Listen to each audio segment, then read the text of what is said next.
আসসালামু আলাইকুম। দেখুন আপনাদের সামনে আসলাম আমি কাঁচাগোল্লার রেসিপি নিয়ে। দারুণ টেস্টি কাঁচাগোল্লা। আমি যেভাবে কাঁচাগোল্লা বানিয়েছি এভাবে করে কাঁচাগোল্লা বানালে যে কেউ বানাতে পারবেন। একদম সহজ রেসিপি। এটা যে কোনো নতুন রাঁধুনি যারা আছেন তারাও পারবেন। যারা মিষ্টি প্রেমী আছেন তাদের জন্য ভীষণ কাজে দেবে। এটি দেখে নেব আমরা কিভাবে বানালাম। তার আগে বলি, আমার ইউটিউব চ্যানেলটি যদি ভালো লেগে থাকে প্লিজ সাবস্ক্রাইব করে দেবেন এবং বেল আইকনটি বাজিয়ে দেবেন। যদি ফেসবুক থেকে দেখে থাকেন তাহলে লাইক, কমেন্টস এবং ফলো দিতে ভুলবেন না যেন। চলুন দেখে নেই এটা আমি কিভাবে বানালাম। আমি 2 কেজি ফুল ক্রিম দুধ নিয়েছি। দেখুন দুধটাকে আমি ভালো করে জ্বালিয়ে নিয়েছি। তারপর আমি একটু বাটিতে ভিনেগার 2 চামচ পরিমাণ ভিনেগার নিয়ে তার সঙ্গে 2 চামচ পরিমাণ পানি নিয়ে মিশিয়ে এটাকে আমি পাতিলের দুধের ভিতরে দিয়ে দিয়েছি। দেখুন কত সহজে ছানা হয়ে যাচ্ছে।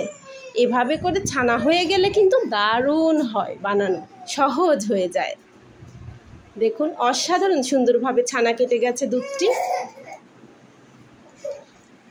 এবং এই দুধের মধ্যে আমি 2 চামচ পরিমাণ চিনি অ্যাড করে দিয়েছি। দেখুন আসলে চিনিটা আপনারা খেয়ে নেবেন। আসলে যেটা যখন মিষ্টি কেমনটা হয় এটা দেখে চিনিটা অ্যাড করবেন।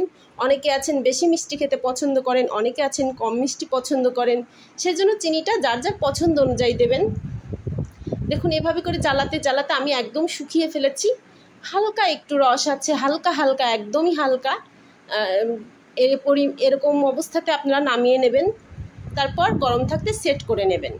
আসলে গরম থাকতে সেট না করলে পরে সেট হতে চায় না। তারপর আপনাদের পছন্দ মতো স্লাইস করে কেটে নেবেন।